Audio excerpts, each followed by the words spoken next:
Hello and welcome to Adapod, a podcast by the Australian Taxpayers Alliance. I'm your host, Emilio Garcia. Today, we talk to Topher Field and Emily Dye of the ATA about the Murray-Darling Basin issue. Also, on a quick note, there was some construction in the building the day that we recorded, so there may be a little bit of background noise. Please enjoy the episode and stick around after the episode to learn more about the ATA. So here we are once again. I'm at the Australian Taxpayers Alliance office with Emily Dye, our communications director. Hello. And we're also joined by Skype by an important guest. Do you want to introduce yourself to the audience? Oh, sure. My name's Topher Field. You may or may not know who I am, but I'm best known for my videos and at the moment best known for my work on the Murray-Darling Basin plan. Fantastic. So let's talk about this because I must admit I've had a hard time understanding it. You and Emily have obviously written extensively on it, so I want to kind of try to get an eagle's eye view. If you were trying to explain it to your 3-year-old son, what would you say? Sure. So at its peak, about 40% of Australia's food came from the Murray-Darling Basin. That's an area where there are two primary rivers, but lots of smaller rivers and creeks that run through it, the Murray River and the Darling River, which is where it gets its name from. And for those who know basic Australian geography, if you can imagine the southern part of Queensland, all of inland New South Wales, so that's only an hour or two from the coast, everything inland of there in the whole of New South Wales, the north of Victoria, and the southeastern corner of South Australia. If you can picture that geographic area, it's a massive physical space. Yeah. That's the Murray-Darling Basin. And we have beautiful, fertile, growing soils through that area. We have a lot of sunshine through that area. All we need to have just this incredible, productive, high-quality food bowl is water. Now, water was supplied, Australia naturally is not a great, reliable place for water. We have droughts and flooding rains, as Dorothea McKellar put it many years ago. And so to balance that out, the early settlers and then through to even as recently as the 1960s and 70s, we were building dams and working on infrastructure projects that would allow us to catch water when it rained and then use that water over the following years to get through droughts and so forth until the next big rain. And so we created this amazing, reliable food bowl, producing some incredible food and generally feeding 10 to 15 million more people than what we had in the country. So not only were we feeding all of the people in Australia from food grown in Australia, we were actually feeding an extra 10 to 15 or so million people every year who lived outside of Australia. So productive was our food bowl. Right. This was essentially so productive that we were not only able to feed the country with it, but we were able to export the surplus. Enough for literally millions of people, yes. Amazing. And so what's happened recently is we've seen the federal government have got involved in trying to manage the water. So it used to be managed by agreements between the states, South Australia, Victoria, New South Wales and Queensland. And as you can imagine, you get that many organisations or that many states involved, there's going to be some tough negotiations and some pretty unhappy people from time to time. But over the history of the Murray-Darling Basin, actually, mostly it has functioned pretty well. There really haven't been major problems. There's been plenty of minor problems and certainly people have been negatively affected from time to time by issues or disputes between the states, no doubt about that. But functionally, from a big picture point of view, the Murray-Darling Basin was functioning. And then along came the Millennium Drought, which ran from around about the turn of the millennium through to it broke in 2010. It was quite a long drought. It wasn't the deepest drought in terms of the amount of rainfall that did fall each year, although we did actually have 2 very low years in there. But it was quite an extended period of time of below average rainfall. And that, of course, adds up over time. And you've got irrigators using water to irrigate with. You've got towns using water to drink. You've got industry using water. And then, of course, there's water that's left in the system to maintain wetlands and water levels in the rivers for all of your natural sort of resources as well. And so that takes its toll over time. And by the time we reached 2007, which reached this really critical and really unique situation that we'd never seen before since Europeans had settled. And that was that the amount of water left in the system was so low that not only were farmers not really getting any water, and not only were industry being cut back, but towns were starting to be threatened. The town supply And also, interestingly, and this really was unique because it stems from something that humans did in the 1940s, the lower lakes. Now, these are lakes in South Australia. This is where the Murray River meets the ocean. So the Murray River runs along as the border of Victoria and New South Wales and then runs into South Australia, and then it turns south and reaches the southern border of South Australia. But like most rivers in Australia, it doesn't actually run directly into the ocean. It runs into a set of lakes first, which is kind of the way they all do. You think about the Parramatta River in Sydney, or you think about the Yarra River in Melbourne. They all run into an estuary of some sort or a bay of some sort. And the Murray River was no exception. So, but what happened in the 1940s was we turned those lakes fresh. We built barrages across the mouth to actually block the ocean water from getting in. And that's a little bit like if you imagine building a barrage across the mouth of Port Phillip Bay, for example. It's a pretty big engineering exercise, but we did that back in the 1940s. As a result, this is the thing that really started all of the problems. By 2007, the amount of water flowing into those lower lakes was so low that the water level was dropping because water was evaporating away from the rivers, from the lakes, every single year, and not enough water was flowing in to replace it. And we ended up in a real crisis situation because the water level dropped so low because ocean water couldn't come back in to replace it. And that's what used to happen before we built the barrages. The water level got so low that soils that had never been exposed to oxygen and sunlight in thousands of years were at risk of being exposed. And these were acid sulfate soils. And if they interact with the oxygen and the sunlight, we all of a sudden mobilize this massive amount of sulfuric acid. And we had a real genuine acid crisis on our hands in those lower lakes. That's when the federal government decided that they were going to step in. And they were going to start running the Murray-Darling Basin now because, in their view, the states had failed. That was essentially the line that got drawn at that point. And in 2007, the federal government passed legislation and basically took over large aspects of running the system. They certainly didn't take over the whole thing, but what they certainly took over were the environmental watering aspects of it to a large degree. And the way that they did that was they gave $13 billion worth of taxpayers' money to a new organisation, a government body called the Murray-Darling Basin Authority, and they tasked them with coming up with a plan to use that $13 billion to buy up or otherwise extract from useful purposes, from irrigators and so forth, 2,750 gigalitres of water. Now, that is just a number. It's such a big number that it becomes meaningless. It's very, very hard to visualize. But if you can think of 1 megalitre as a swimming pool, okay, that's an Olympic swimming pool. That's 1 megalitre of water. 1 gigalitre is 1,000 of those. Okay, so it's already 1 gigalitre is already an enormous amount of water. Then the federal government were taking 2,750 gigalitres, which works out to be 2,750,000 Olympic swimming pools of water away from farmers. And they were funded by taxpayers to do that, $13 billion. They haven't quite spent all of it, but they're getting closer. What that did was it meant all of a sudden that irrigators couldn't afford to buy up water anymore because there was this government body with what worked out to be effectively a blank checkbook coming in and buying up all the irrigation water. Now, water prices have gone from being, not so long ago, they were down below $50 per megalitre. So if a farmer needed to grow some crop and it wasn't raining, they would pay for water to be delivered via an irrigation channel. And they'd pay about $50 for a megalitre of water. And just for instance, you could grow on a hectare of land, you could grow for 1 or 2 megalitres of water, you could grow some really good grass to feed your cattle for the year. Okay.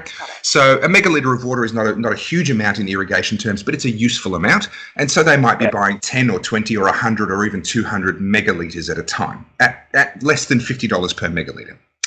Now, prices are in excess of $850 per megalitre.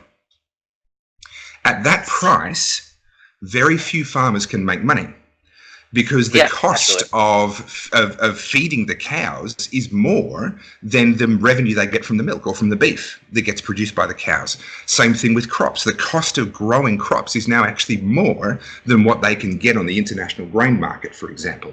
And so we've got this incredible situation where, due to our own government entering the management of water within the Murray-Darling Basin, suddenly the growers throughout the Murray-Darling Basin, it's particularly hurting people in southern New South Wales, what the government has done. But right throughout the basin, water prices have spiked. As a result, feed prices have spiked. We've seen an incredible increase in the number of bankruptcies and, tragically, a really sharp increase in the number of suicides as well. One very sad fact is that suicide in the country runs at about twice the rate of suicide in the city.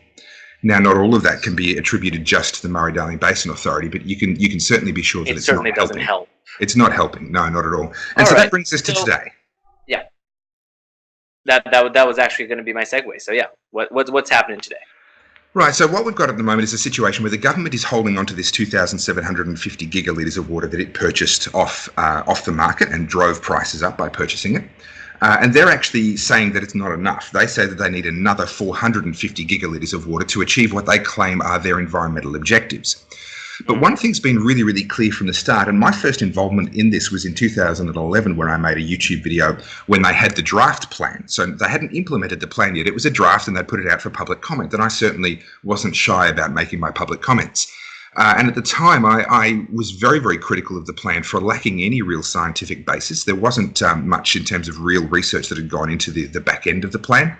They used phrases, for example, just to give you one example, they used a phrase when they were talking about the fish stocks, the amount of fish that used to be in the river system. They said a group of riverine and fishery ecologists, and then went on to make their point. And it's like, well, hang on, you have to reference which group that is. You have to tell us who they are, what their credentials are, what study, what report did that number come from. You can't just say, oh yeah, there's some guys out there that said this thing. Take our word for it. And yet that's actually a really good example of the entire document. It was so poorly done. The point that I made at the time was if you were in year 10, you wouldn't have been given a pass mark for writing such a sloppy essay, for writing something that was so poorly referenced and so poorly researched. So why are we accepting it as the guiding document of a $13 billion government department plan? So, and that's just one example out of many, many flaws. They, for example, said, yes, we're going to take 1/3 of all the productive water. So that 2,750 gigalitres, that adds up to 1/3 of all of the water that gets extracted from the system. Now, the water extracted is actually less than half. So more than half of the water that enters the rivers stays in the rivers for environmental purposes. And that was already the case before this. The government then stepped in and said, right, of the less than half that humans are taking out and using, we're going to take 1/3 of that less than half away from them and give it back to the environment. So the interesting thing about the way that they've chosen to do that, not only is it obviously driving up prices and having all sorts of negative impacts on farmers, but the way that allocations work, water allocations, and I'm probably getting a little bit too technical here, basically means that it's going to absolutely destroy certain industries and leave other ones less affected.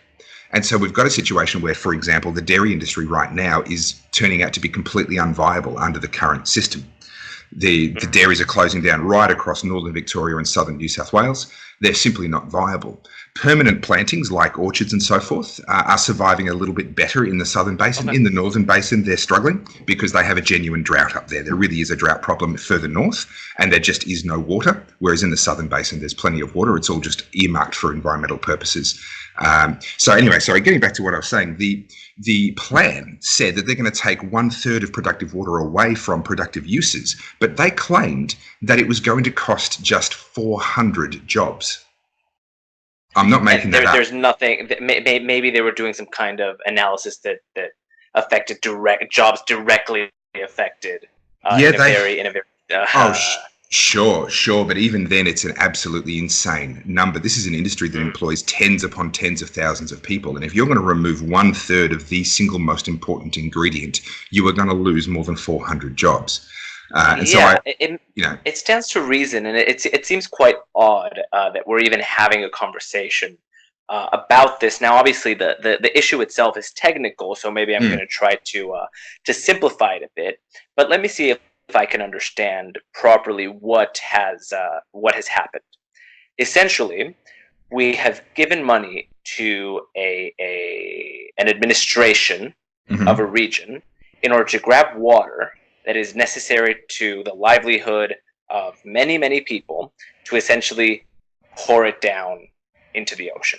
Is that more or less what's causing this? Pretty much. Now, they defend themselves and say, well, we're not just pouring it down into the ocean, we're doing other things with it along the way. So they're flooding various wetlands and making sure water gets into various parts of the Australian environment that don't see flooding very often.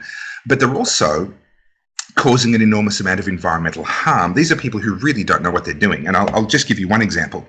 The Australian bush is very, very well adapted to this cycle of droughts and flooding rains. This is how the bush thrived long before we arrived, and would continue to thrive if we disappeared overnight. The Australian bush would carry on just fine without us. And so you take an area like the Gunbower Forest or the Barmah Forest. These are fairly large state parks or national parks, respectively, that are along the Murray River itself, so along the border between New South Wales and Victoria. And these naturally would flood perhaps one in every 5 or 6 years. And that's what all of the plant life, bird life, animal life is adapted to in that environment. The government, since creating the MurrayDarling Basin plan and since taking all of this water, have been flooding it every single year. Wow. Now, what that's done, and not only are they flooding it every single year, they're actually flooding it not during the flood season. So they're flooding it when it is otherwise dry, where it would otherwise be dry. So we've seen some really insane things happen. Just to give you a couple of data points. Firstly, I flew over those forests just in a plane only a couple of weeks ago on a fact-finding mission, and you can see that the canopy of those trees is turning brown. There is a brown tinge to those trees that isn't there on the trees outside of that forest. And that's simply because gum trees, they're not adapted to having that much water, and they are quite literally drowning. Over a period of years, by having their roots wet for so long, excuse me, they are quite literally slowly drowning those trees. The second thing you'll note, I've got photographs of people. Succulents. Sorry? That's how I always kill my succulents. Yeah, I've tried numerous times to have a succulent, and I always overwater it. And now just imagine doing that at a very massive scale. Yeah, let me ask you something.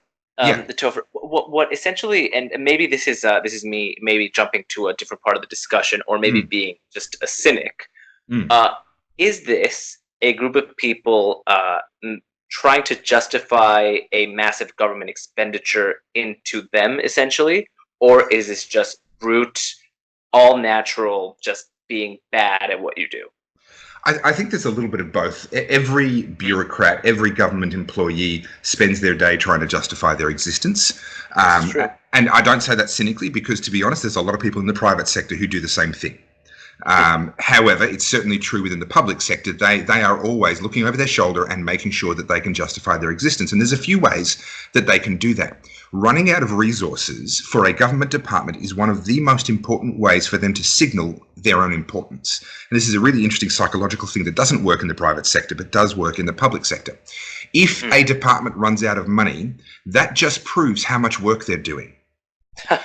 If they don't have enough water, that just proves how important and how vital all the environmental work that they've done with the water that they were given and how much they need even more. So I do believe there is a certain degree to which they are just throwing water at anything, at any excuse. Right now, and this has a lot of people really angry, I could send you photographs of the Murray River running absolutely full. And when I say full, I mean to the point that walkways alongside the Murray River are inundated underwater. They're at minor flood levels. Right. The Goulburn River, likewise, running very full. I could show you that the weirs and locks along the river are open, letting massive amounts of water continue down the river. And I can show you aerial footage from only a few weeks ago showing you that the lower lakes are actually at minor flood level, 0.8 of a metre above the Australian height datum. So, and they've got barrages open, letting water out of the lower lakes into the ocean. So right now, they are literally releasing water out of our dams at a time when the rivers are already chock-a-block full. The lower lakes are already chock-a-block full, and they're having to release water into the ocean. How is that justifiable? It becomes it certainly helps justify their employment, I think. But as it sounds, essentially, they're suffering because they don't have water, and so all of the water running next to them and under them, we're just going to take all of that and just push it into the ocean. And you can correct me if I'm wrong. But I do believe that even before, just generally one of the things that happens in just growing crops is you'll always run into a little bit of the tragedy of the commons, which is to say that since it's a resource that all of the different farms and all the different people who are using a resource have access to it, that eventually there's going to be different people who are overusing it and as such maybe everyone is kind of has less access, right? So that's something that's already kind of happening as a base. And what we're doing now is restricting the supply even more. Well, yeah. So there's two really things that add to that already difficult task of administrating something that is the tragedy of the commons definitely takes effect. There's two really massive things. If they had never allocated this water in the first place, so instead of allocating it, and all the farmers respond by building irrigation infrastructure, which we have tens of billions of dollars worth of irrigation infrastructure around the country. This includes public or commonly held irrigation channels, but it also includes enormous amounts of privately held, whether they're irrigation pivots or on-farm dams or on-farm infrastructure. Most farmers are carrying millions of dollars worth of debt. And at least some of that debt was brought on in order to pay for improving their irrigation infrastructure. So in that context, when you then take away 1/3 of all of the irrigation water, when people have already invested in the infrastructure on the basis that the water has a certain amount of availability, the closest analogy I can give you is it's the Hunger Games. You're locking all the farmers into a pitched battle for survival against each other. That's right. So had the government done that before the water was allocated in the first place, and this was the amount of water, the amount of water that farmers have now is the most they've ever had, then the problems that we're seeing wouldn't exist. The problems are happening because they came in and reduced the water availabilities. That's the first key thing. The second key thing is they came in with taxpayers' money and no business case to answer for. This is a crucial point. When farmers are trading water between each other, or even when speculators enter the market and start buying up water where they're not planning to use it themselves, they are looking at the bottom line and they're asking themselves whether they're going to make any money out of this transaction. When the Murray-Darling Basin Authority comes in and buys up water, they are not asking themselves that question. We have a body that is massively funded, that has no business case to answer for, that is then directly driving up the cost of water, which everyone else does have to make pay. And they simply can't compete with squabbling amongst themselves for the amount of water that's left at prices that are simply uneconomic. Yeah, that's right. And I did hear some of this happening in the region. Apparently there's some big players that are kind of flexing their muscles, buying huge amounts of water. There are people that are kind of buying some kind of water interest system that is water also rights. artificial. Yeah, water rights. That's the word I was looking for. So essentially it's just all kind of artificially being boosted. And my question is, what would happen if we just ended this whole fiasco? What would happen if we just said to this authority, I won't say the entire authority because it's a kind of a tongue twister, but we just say, you know what?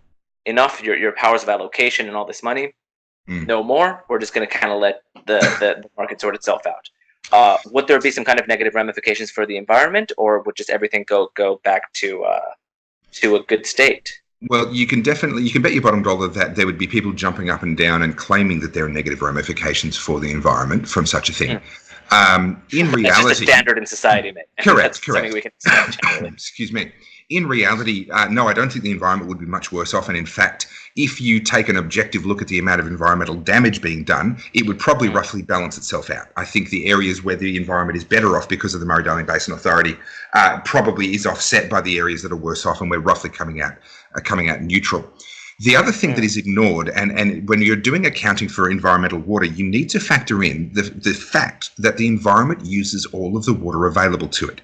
It doesn't care if a channel was made by man or whether it was carved out over time through natural forces. If it's a fish and it wants to breed, it's going to find someone to breed within the water, no matter where that water sits, right? And so what we've done by building this irrigation system is we've actually created literally, I believe it's about 6,000 kilometres of creeks, 6,000 kilometres of breeding ground. And every time you fill an irrigation channel, because they do dry out for a few months every year in between the irrigation seasons, every time you refill it, literally within a day or two, there is an explosion of life. It feels like it comes out of nowhere. Of course it doesn't.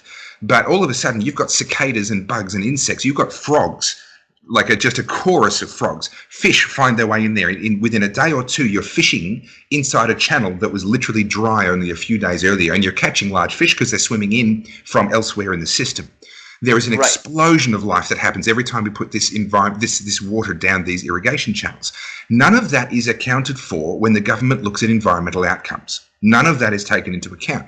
So as the government has basically caused a whole bunch of irrigators to shut down and a whole bunch of irrigation channels to be shut down, they're not taking into account the fact that they're actually reducing habitat and breeding areas and opportunities for life as a result of that activity. So I think if you actually took an on-balance look at the entire Murray-Darling Basin, would shutting down the Murray-Darling Basin Authority lead to bad environmental outcomes? No, I don't think it would. The other thing as well, though, in typical bureaucratic style, this whole thing is very piecemeal. So the Murray-Darling Basin Authority is responsible only for acquiring the water. They then hand it over to another mob called the Commonwealth Environmental Water Holder. They're the ones who own the water and send it down the rivers to achieve these various environmental outcomes that they're aiming for. What needs to happen? Most expensive middlemen, essentially, in the world. What you're saying. Basically. Wow. What they need to do, in my opinion, what needs to be done is the Murray-Darling Basin Authority needs to be abolished. Section 100 of the Constitution actually puts the federal government on very dicey ground getting involved in water management in the first place. I think there is room for a constitutional challenge for the validity of it in the first place, so I think it needs to be abolished. The Commonwealth Environmental Water Holder, which are the ones administrating all the water that's been bought, need to be dissolved, and that water needs to be handed back to the states. The states each have their own environmental water holders.